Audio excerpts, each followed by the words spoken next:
Hello everyone, welcome to Endless Knowledge. இந்த வீடியோல நம்ம எதை பத்தி பார்க்க போறோம்னா MS Wordல Shift F1 ல இருந்து F12 வரைக்கும் இருக்கக்கூடிய ஷார்ட்கட் கீஸோட யூசேஜ் பத்தி தான் பார்க்க போறோம். சோ உங்களுக்கு இந்த வீடியோல உள்ள கண்டென்ட் எல்லாமே புரியுதுனா மறக்காம லைக் பண்ணுங்க and அதை விட ரொம்ப முக்கியம் இத பத்தி தெரியாதவங்களுக்கு கண்டிப்பா ஷேர் பண்ணி விடுங்க.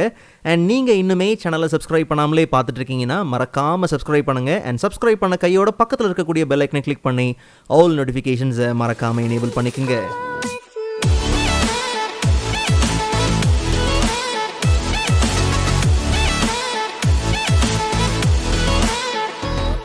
Alright, so first of all, Shift F1 use பண்ணி Reveal Formatting panel open பண்ணிக்க முடியும். So இந்த பேனலோட வேலை என்னன்னா, நாம கர்சரை எந்த டெக்ஸ்ட், எந்த வேர்டுக்கு மேலே பிளேஸ் பண்ணுறோமோ அந்த வேர்ட் என்ன ஃபாண்ட், என்ன பேராகிராஃப் அலைன்மெண்ட், என்ன ஸ்பேசிங், என்ன மார்ஜின், இது எல்லா டீட்டெயில்ஸும் பார்த்தீங்கன்னா வரது உண்டு. சுருக்கமாக சொல்லணும்னா, நாம் எந்த வேர்டுக்கு மேலே கர்சரை பிளேஸ் பண்ணுறோமோ அதோட கம்ப்ளீட் ஃபார்மேட்டிங் டீட்டெயில்ஸ் பார்த்தீங்கன்னா வந்துடும். அண்ட் இதிலே கம்பேர் பண்ணுற ஆப்ஷன்லாம் இருக்குது. பிகாஸ் இப்போ இந்த பேராகிராஃபில் நம்ம ஒரு வேர்டை செலக்ட் பண்ணும்போது கவனிச்சிங்கன்னா அலைன்மெண்ட் லெஃப்ட் அலைன்மெண்ட்டில் இருக்குது, இன்டென்ஷன் பார்த்தீங்கன்னா யூஸ் ஆயிருக்கு. பட் இந்த ஃபார்மெட்டில் இந்த பேராகிராஃபில் பிளேஸ் பண்ணும்போது சென்டர் அலைன்மெண்ட் பட் இன்டென்ஷன் கிடையாது. ஓகே, ஒருவேளை கம்பேர் பண்ணி பார்க்கணும். பிகாஸ் இந்த பேராகிராஃபில் ஒரு டெக்ஸ்ட்டில் நான் என்ன பண்ணுறேன், செலக்ட் பண்ணியிருக்கேன் அண்ட் கம்பேர் அப்படிங்கிறத எனேபிள் பண்ணிவிட்டு அடுத்த பேராகிராஃப் அடுத்த ஒரு டெக்ஸ்ட்டை நம்ம செலக்ட் பண்ணும்போது பார்த்தீங்கன்னா இந்த ரெண்டு டெக்ஸ்ட்டுக்கும் நடுவில் ஃபார்மேட்டிங் டிஃப்ரென்சஸ் என்ன அப்படிங்கிறது பார்த்தீங்கன்னா பர்ஃபெக்டாக வந்துடும். ஸோ அப்போ இந்த ரெண்டு டெக்ஸ்ட்டுக்கு நடுவில் alignment, intention and spacing differences பார்த்தீங்கன்னா இருக்குது அப்படிங்கிறது இங்கே நமக்கு தெரிஞ்சிருச்சு. அடுத்ததாக Shift F2 கொடுத்து நமக்கு தேவையான கண்டென்ட்டை காப்பி பண்ணிக்கலாம். நல்லா கவனிங்க, Ctrl C கொடுத்து காப்பி பண்ணுறதுக்கும் Shift F2 கொடுத்து காப்பி பண்ணுறதுக்கும் ஒரு சின்ன வித்தியாசம் தான். இப்போ நம்ம Shift F2 கொடுத்து காப்பி பண்ணியிருக்கோம் இல்லையா, கீழே ஸ்டேட்டஸ் பாரை கவனித்து பாருங்கள், காப்பி டு வேர்ன்னு இருக்குது. இப்போ கர்சரை நீங்கள் எங்கே பிளேஸ் பண்ணிவிட்டு என்டர் கொடுக்குறீங்களோ அந்த இடத்துல அது பர்ஃபெக்டாக பார்த்தீங்கன்னா பேஸ்ட் ஆயிரும். இப்போது மறுபடியும் நம்ம Ctrl V கொடுத்தாலோ இல்லை என்டர் கொடுத்தாலோ அந்த டெக்ஸ்ட் பேஸ்ட் ஆக போகிறது கிடையாது. ஏன்னா Shift F2 கொடுக்கும் போது ஒரே ஒரு வாட்டி தான் காப்பி ஆகிருக்கும், அது கிளிப் போர்டில் பார்த்தீங்கன்னா இருக்காது. ஸோ கிளிப் போர்டில் இல்லாததுனால நாம் ரிப்பீட்டிவாக அதை பார்த்தீங்கன்னா பேஸ்ட் பண்ண முடியாது.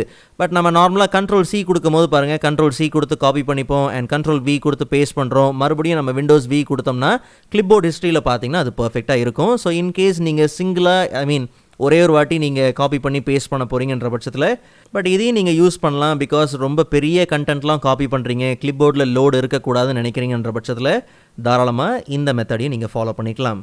ஸோ நெக்ஸ்ட் ஷார்ட்கட் கீ பார்த்தோம்னா Shift F3. நம்ம இதை மோஸ்ட்டாகவே யூஸ் பண்ணுற ஒன்று தான். ஸோ Shift F3 கொடுக்க பார்த்தீங்கன்னா இந்த டெக்ஸ்ட்டோட கேஸ் பார்த்தீங்கன்னா சேஞ்ச் ஆகிட்டே இருக்கும். ஸோ இப்போ சென்டென்ஸ் கேஸில் இருக்குது. ஒரு சென்டென்ஸ் ஆரம்பிக்கிற அந்த லெட்டர் பார்த்தீங்கன்னா கேபிட்டல் லெட்டரில் இருக்கும் அண்ட் அடுத்த அடுத்த சென்டென்ஸ் ஆரம்பிக்கிற அந்த லெட்டர் பார்த்தீங்கன்னா கேப்ஸில் இருக்கும். மறுபடியும் Shift F3 கொடுக்கும் போது அது அப்பர் கேஸ், எல்லா டெக்ஸ்ட்டும் பார்த்தீங்கன்னா வேர்ட்ஸ் எல்லாமே, கேரக்டர்ஸ் எல்லாமே கம்ப்ளீட்டாக கேப்ஸில் இருக்கும். மறுபடியும் Shift F3 கொடுக்கும் போது கம்ப்ளீட்லி லோயர் கேஸ், எல்லாமே ஸ்மால் லெட்டர்ஸில் இருக்கும். Okay, so sentence case, upper case, lower case, இல்லை மற்ற கேஸ் நீங்கள் ஆக்டிவேட் பண்ணணும், ஆக்சஸ் பண்ணணுங்கிற பட்சத்தில் ஹோம் டேப்லேயே போனீங்கன்னா ஃபாண்ட்டோட செக்ஷனில் உங்களுக்கு அந்த கேசஸ் பார்த்தீங்கன்னா உண்டு. So sentence case, lower case, upper case தவிர்த்து கேபிட்டலைஸ் ஈச் வேர்டு உண்டு அண்ட் அதே மாதிரி டாகிள் கேஸ் உண்டு. இன் கேஸ் தேவைன்னா இங்கேருந்து நீங்கள் ஆக்சஸ் பண்ணிக்க முடியும். அதே மாதிரி Shift F4. ஸோ நம்ம ஃபைண்ட் அண்ட் ரீப்ளேஸ்லாம் யூஸ் பண்ணுற இடத்துல இந்த Shift F4 ஷார்ட்கட் கீ உண்மையிலே யூஸ்ஃபுல்லாக இருக்கும். இப்போ உதாரணத்துக்கு Ctrl F கொடுத்து நான் என்ன பண்ணுறேன், நேவிகேஷன் பேனல் லான்ச் பண்ணுறோம். ஸோ இதில் ரீசெண்டாக பார்த்தீங்கன்னா சேஞ்ச் அப்படிங்கிறது சர்ச் பண்ணியிருக்கோம். இப்போ இதை தாண்டி நான் என்ன பண்ணுறேன், ஹெல்ப் அப்படிங்கிற ஒரு வார்த்தையை என்ன பண்ணுறோம், சர்ச் பண்ணுறோம். ஜஸ்ட் நான் என்ன பண்ணுறேன், இதை க்ளோஸ் பண்ணிடுறேன். இப்போ நமக்கு நேவிகேஷன் பேனல் ஆர் நம்ம நார்மலாக ஹோமில் இருக்கக்கூடிய இந்த ஃபைண்ட் அண்ட் ரீப்ளேஸ் இந்த ஆப்ஷன்ஸோட ஹெல்ப் இல்லாமல் Shift F4 யூஸ் பண்ணி ரீசெண்டாக நாம் என்ன சர்ச் பண்ணமோ, என்ன ஃபைண்டுக்கு யூஸ் பண்ணமோ அது பார்த்தீங்கன்னா அடுத்தடுத்த மேட்சை பார்த்தீங்கன்னா நமக்கு இப்படி ஹைலைட் பண்ணி காமிச்சிக்கிட்டே இருக்கும். So repeat the last find. அடுத்ததாக நேவிகேஷனுக்கு ரொம்ப யூஸ்ஃபுல்லாக இருக்கக்கூடிய ஒரு shortcut key Shift F6. So once நம்ம Shift F6 கொடுக்கும் போது நல்லா கவனிங்க, இப்போ நம்மளுடைய அந்த ஹோம் அப்படிங்கிற அந்த டேப் மட்டும் பார்த்தீங்கன்னா ஹைலைட் ஆகிருக்கும். ஸோ இப்போ நீங்கள் டாப் ஏரோ ப்ரெஸ் பண்ணும்போது பார்த்தீங்கன்னா ஆட்டோ சேவ் அண்ட் டைட்டில் பாரில் இருக்கக்கூடிய அந்த டூல்ஸாக இருக்கட்டும், இல்லை டவுன் ஏரோ கொடுத்து நீங்கள் கமாண்ட்ஸோ இல்லை டேப்ஸோ இப்படி சைக்கிள் பண்ணுறதுக்கு, நேவிகேட் பண்ணி போகிறதுக்கு ரொம்பவே யூஸ்ஃபுல்லாக இருக்கும். மறுபடியும் நம்ம Shift F6 கொடுக்கும் போது பார்த்தீங்கன்னா கரெக்டாக அது எங்கே வந்துடும்னா ஸ்டேட்டஸ் பாருக்கு பார்த்தீங்கன்னா வந்துடும். ஸோ கீழே கவனிச்சிங்கன்னா status bar, page, words, okay and proofing, language. So இப்படி நீங்கள் நார்மலாக ஸ்டேட்டஸ் பாரில் டாகிள் பண்ணணும், நேவிகேட் பண்ணணும். இல்லை ஏற்கனவே சொன்ன மாதிரி டைட்டில் பார் ஆர் ரிப்பனில் நீங்கள் நேவிகேட் பண்ணணுங்கிற பட்சத்தில் தாராளமாக நீங்கள் Shift F6 என்ன பண்ணலாம், யூஸ் பண்ணிக்கலாம். அதே மாதிரி ஒரு டாக்குமெண்ட்டில் நம்ம ஒர்க் பண்ணும்போது ஒரு வேர்டுக்கு தேவையான மீனிங்ஸ் அண்ட் ஆப்போசிட் நமக்கு வேணுங்கிற பட்சத்தில் ஜஸ்ட் அந்த வேர்டை நீங்கள் செலக்ட் பண்ணாலும் சரி, இல்லை அந்த வேர்டுக்கு மேலே கர்சரை நீங்கள் ப்ளேஸ் பண்ணிவிட்டு ஷிஃப்ட் F7 கொடுத்தீங்கன்னா அப்போ நமக்கு தெசாரஸ் பேனல் பார்த்தீங்கன்னா லான்ச் ஆயிரும். ஸோ இதில் நமக்கு தேவையான மீனிங்ஸ் அண்ட் ஆப்போசிட் பார்த்தீங்கன்னா உண்டு. ஜஸ்ட் நீங்கள் ஏதாவது ஒரு வேர்டை செலக்ட் பண்ணுங்கள் அண்ட் மறுபடியும் நீங்கள் ஷிஃப்ட் F7 கொடுத்தாலே போதும். அப்போ அந்த வேர்டுக்கு சிமிலராக இருக்கக்கூடிய எல்லா வேர்ட்ஸ் அண்ட் ஆப்போசிட்ஸ் பார்த்தீங்கன்னா வரது உண்டு.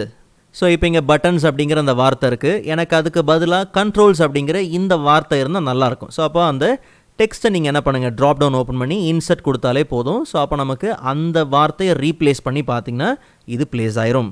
அண்ட் ஃபைனலாக பார்த்தோம்னா ஷிஃப்ட் F10. ஸோ நம்ம நார்மலாக டாக்குமெண்ட்டில் ரைட் கிளிக் பண்ணும்போது என்ன ஆப்ஷன்ஸை கெட் பண்ணுறோமோ, அந்த சேம் அந்த ரைட் கிளிக் அந்த மெனுஸை உங்களுக்கு வேணுங்கிற பட்சத்தில் ஷிஃப்ட் F10 நீங்கள் என்ன பண்ணலாம் கொடுக்கலாம். இல்லை டைரெக்டாக நம்மளுடைய கன்வீனியன்ஸ்க்கு ஏற்ற மாதிரி ரைட் கிளிக் பண்ணாலும் சரி தான். ஓகே, ஸோ இந்த லிஸ்ட்டில் ஒரு சில ஷார்ட்கட் கீஸ் பார்த்தீங்கன்னா நான் சொல்லலை. அதுக்கான காரணம் அந்த ஷார்ட்கட் கீ நீங்கள் யூஸ் பண்ணுறதுக்கு சும்மாவே இருந்துட்டு போகலாம், அதில் பெருசாக ஒரு புண்ணியமும் கிடையாது. ஃபார் எக்ஸாம்பிள் இப்போ ஷிஃப்ட் F12 அப்படிங்கிறது பார்த்தீங்கன்னா சேவ் பண்ணுறதுக்கு ஷிஃப்ட் F12 கொடுத்து நம்ம என்ன பண்ணலாம், சேவ் பண்ணலாம். அதுக்கு நமக்கு நேட்டிவாக Ctrl S பார்த்தீங்கன்னா இருக்குது. ஸோ Ctrl S கொடுத்து சேவ் பண்ணிடலாம். இல்லை சேவ் as பண்ணுறதுக்கு வெறும் F12 ப்ரெஸ் பண்ணால் சேவ் as ஆக போகுது. ஸோ இந்த மாதிரியான ரொம்ப நமக்கு ரொம்ப யூஸ் ஆகாத ஒரு சில விஷயங்கள் பார்த்தீங்கன்னா ஃபங்க்ஷன்ஸ்லாம் பார்த்தீங்கன்னா இருக்குது. ஸோ அந்த ஷார்ட்கட் கீஸ் பார்த்தீங்கன்னா தேவையில்லை அப்படின்னு தவிர்த்துருக்கிறேன். ஒரு சில ஃபீல்டுக்கான ஷார்ட்கட் கீஸ் இருக்குது. ஸோ ஃபீல்டை பற்றி தனியாக ஒரு வீடியோவில் நம்ம பார்த்துட்டு அதில் அந்த ஷார்ட்கட் கீஸ் பற்றி பார்த்தோம்னா உங்களுக்கு ஈஸியாக புரியும். அண்ட் இன்னும் உங்களுக்கு MS வேர்டில் முக்கியமான ஷார்ட்கட் கீஸை பற்றி தெரியலங்கிற பட்சத்தில் அந்தந்த வீடியோஸ்க்கான லிங்க்கை நான் டிஸ்கிரிப்ஷனில் கொடுத்துருக்கிறேன். கண்டிப்பாக நீங்கள் செக் பண்ணி பாருங்கள். அண்ட் நெக்ஸ்ட் வீடியோவில் அதை விட இன்ட்ரெஸ்டிங்கான டாப்பிக்கை பார்க்கலாம். அதுவரை காத்திருங்கள்.